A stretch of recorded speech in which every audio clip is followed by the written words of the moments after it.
Hello friends, today we will discuss SA 230. So let's start. SA 230 audit documentation. SA 230 documentation expound to basic principles of documentation and requires that working paper should be prepared or obtained by auditor and retained by him in connection with performance of his audit. उसके अंदर main there are 6 points. General concept of audit documentation, form, content and extent of audit documentation, assembly of the audit of the final audit file, retention period and ownership. So let's start. We will discuss this in detail. General concept of audit documentation. In this meaning audit documentation defined as record of audit procedure performed, relevant audit evidence obtained and conclusions the auditor reached, known as working paper. Second is purpose. Audit documentation serve purpose as follow: assisting engagement team to plan and perform the audit and assisting engagement team members responsible for supervision to direct and supervise the audit and to discharge their review responsibility. Third, enabling the engagement team to be accountable for its work. Fourth, retaining records of matters of continuing significance to future audit. मतलब कि कोई continuance है तो फिर उसके matter को हम record करेंगे फ्यूचर ऑडिट के लिए. Next is enabling conduct of QC procedures and inspection and enabling conduct of external information in accordance with applicable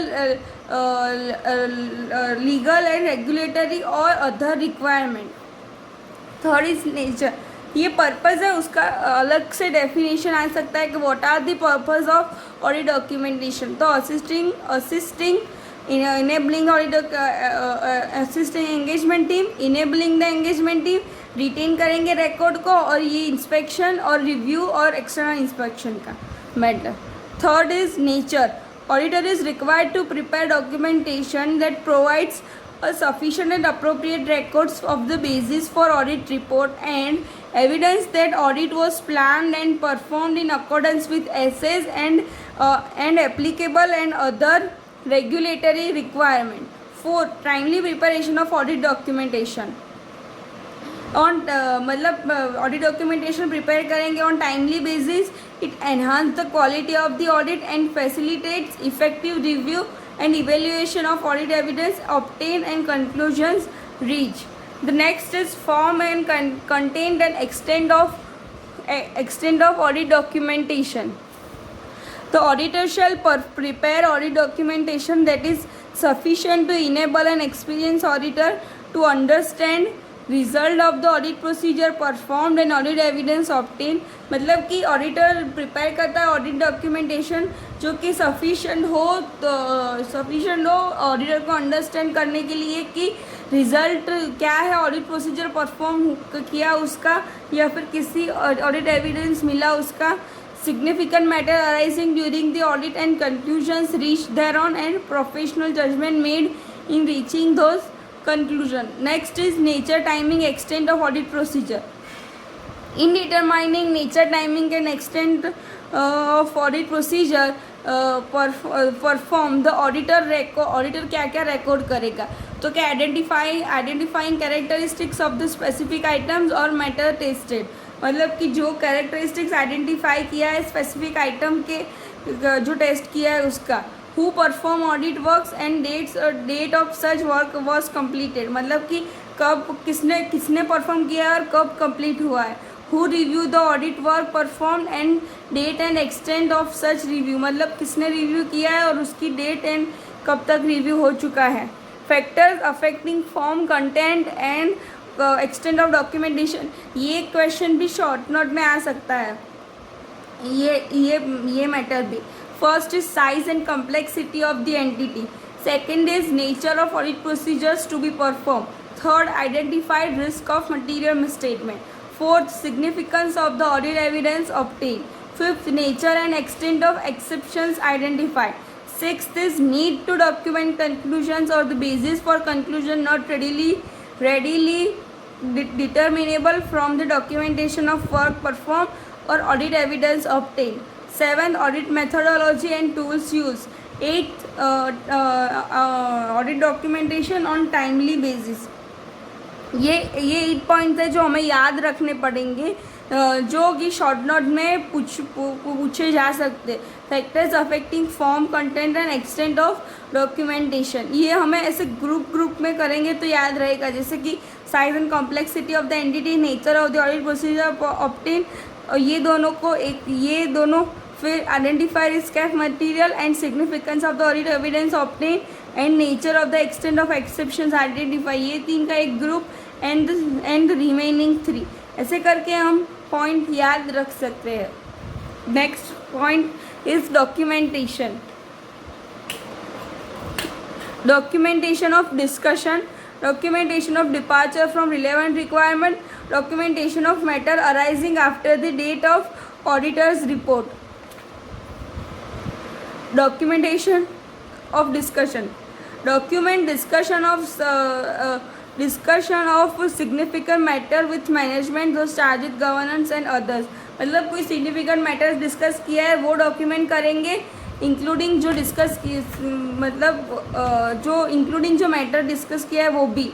next, when and with whom discussion took place, कब और किसके साथ हुआ discussion. Document how the auditor address inconsistency identify in information with auditor's final conclusions regarding significant material. मतलब कि हम document की करेंगे कि कैसे ऑडिटर ने एड्रेस किया किसी इनकन्सिस्टेंसी जो आइडेंटिफाई की है, इंफॉर्मेशन जो कि ऑडिटर को सिग्निफिकेंट मैटर के थ्रू पता चली उसके हिसाब से. मतलब कि ऑडिटर के final conclusion regarding significant matter में जो भी इंफॉर्मेशन मिली उसमें किसी इनकन्सिस्टेंसी आइडेंटिफाई किया तो वो ऑडिटर ने कैसे एड्रेस किए. Next is departure from relevant requirement. If in exceptional circumstances the auditor judges necessary to depart from a relevant requirement in a essay, auditor document reason for the departure and alternative procedure perform. मतलब कि अगर किसी exceptional circumstances में auditor ऐसा जज करता है कि नेसेसरी है to departure from a relevant requirement from ऐसे, तो वो ऑडिटर रीज़न डॉक्यूमेंट करेगा और अल्टरनेटिव प्रोसीजर जो परफॉर्म की वो डॉक्यूमेंट करेगा. Next is matter arising after the date of auditor's report. If in the exceptional circumstances auditor perform new और एडिशनल ऑडिट प्रोसीजर और draw new conclusion after the date of audit report, auditor document circumstances encounter, second new additional audit procedure performed, audit evidence obtained and conclusions reached and their effect on audit report, and when and by whom the changes to audit documentation were made and reviewed. मतलब कि अगर auditor ने किसी new या additional audit procedure perform की है तो वो कंक्लूजन या फिर किसी कंक्लूजन पे आया है after the date of audit report, तो ऑडिटर डॉक्यूमेंट करेगा जो सर्कमस्टेंसेस की वजह से ये चेंजेस अल्टर करना पड़ा वो, या फिर ये न्यू ऑडिट सर्कमस्टेंसेस जिसकी वजह से एडिशनल या फिर न्यू ऑडिट प्रोसीजर करनी पड़ी वो, या फिर new additional audit procedure perform की वो, उसका डॉक्यूमेंट करेंगे. किसी ऑडिट एविडेंस उसमें मिला उसका, या और कंक्लूजन्स जो जिस पे हम पहुँचे उसका, और उसकी क्या इफ़ेक्ट होगी ऑडिट रिपोर्ट पे, ये सब डॉक्यूमेंट करेंगे. और फिर लास्ट में किसने और कब ये चेंजेस की ऑडिट डॉक्यूमेंटेशन में और किसने रिव्यू किया ये भी डॉक्यूमेंट किया जाएगा. Next is assembly of the final audit file. Auditor assembles audit documentation in audit file and complete administrative process of final audit file on timely basis. मतलब कि ऑडिटर असेंबल करेगा ऑडिट डॉक्यूमेंटेशन को audit file में और वो complete करेगा administrative procedure final audit file का in time after the date of audit report and auditor shall not delete document, मतलब वो डॉक्यूमेंटेशन डिलीट नहीं कर सकता after the assembly and before the end of the retention period, मतलब assembly के बाद और रिटेंशन पीरियड ख़त्म होने तक वो किसी भी डॉक्यूमेंटेशन को डिलीट नहीं कर सकता। और retention period 7 years from the date of audit report. And the last point is ownership. Unless otherwise specified by law or regulation, audit documentation is the property of the auditor. में मतलब कि अगर कहीं किसी पे लिखा हो तो ही अदरवाइज ऑडिट डॉक्यूमेंटेशन प्रॉपर्टी है ऑडिटर की, और वो ऑडिटर के डिस्क्रिप्शन के हिसाब, मतलब ऑडिटर के हिसाब से मेक पोर्शन ऑफ या और extract from audit documentation available to the clients provided such disclosure does not undermine validity of the work perform, मतलब कि वो जो वर्क परफॉर्म किया है उसकी वैलिडिटी डिसाइड नहीं करेगा। एंड या फिर in case of assurance engagement does not undermine the independence of the auditor और हिज पर्सनल, मतलब वो उसकी इंडिपेंडेंस या उसकी पर्सनल को भी अश्योरेंस एंगेजमेंट होगा तो उसमें वो उसकी इंडिपेंडेंस या उसका पर्सनल का भी डिटर्मिनेशन नहीं कर सकता। There are one question from practice manual. Mr. A, practicing chartered accountant, has been appointed as an auditor of True Private Limited. What factors would influence the amount of working papers required to be maintained for the purpose of the audit? Factors influencing the amount of working paper. As per SA 230 audit documentation, which refers to the record of audit procedure performed, relevant audit evidence obtained and conclusions the auditor reached, the amount of audit working papers depends on factors such as, मतलब कि जो मैंने अभी वो ये जो बोला था कि वो कौन कौन से फैक्टर्स आएंगे अफेक्टिंग यही क्वेश्चन का आंसर है। लेट्स सी